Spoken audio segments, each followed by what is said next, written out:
Hey, I'm Will, engineer at S's. We're going to give you an update on the Ultima that we've been building. It's had a lot of work done since the last time you saw it. Brandon, you want to hit some high points on So where now we we've are? got the engine transmission in its final location. So we went through, we measured axles, we made sure that everything was where it needed to be, that our misalignments weren't too far off. Then we went and rebuilt the motor mount on the right hand side that we had to cut off to make room for the dry sump oil pump that's driven off the crank and hangs off the side of the motor.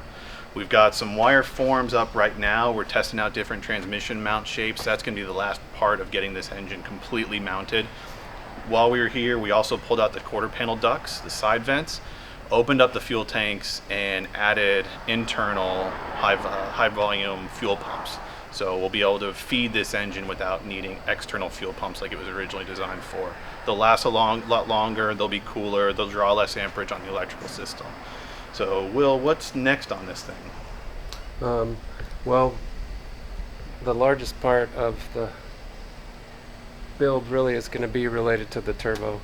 So we've got the custom exhaust and turbo installation and all the cooling that's required for that.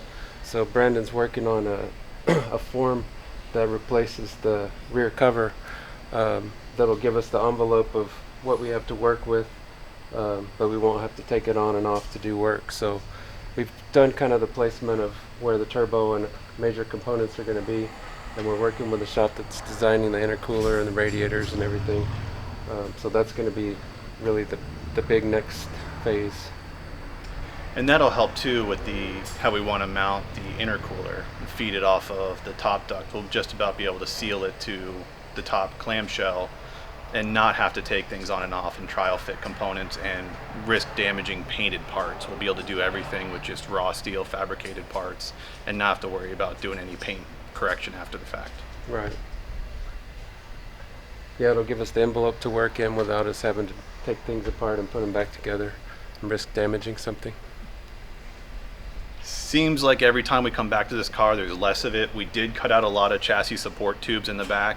It's really because we wanted to mount the turbo down as low and as far back as possible to give us the cleanest entry for the exhaust routing, also lower the center of gravity, not have a turbo sticking up really high.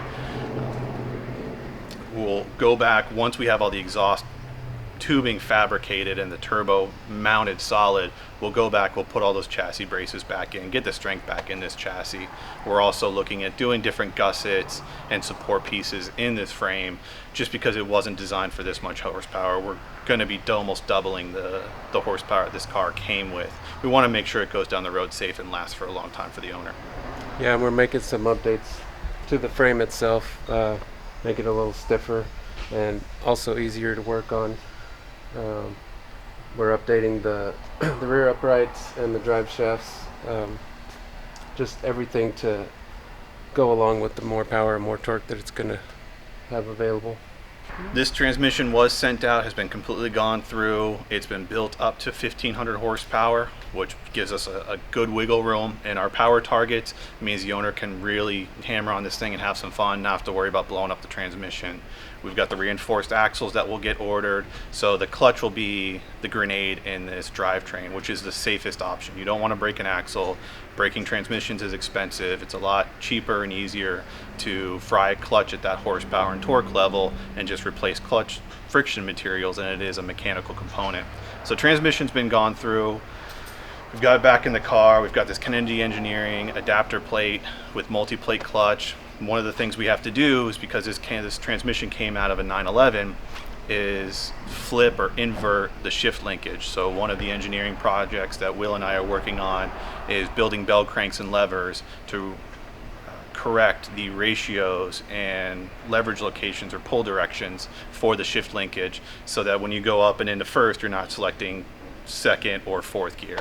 Yeah, they're used upside down pretty often in similar applications, but every one's a little bit different. So there'll be some custom design and fabrication to make that work smoothly.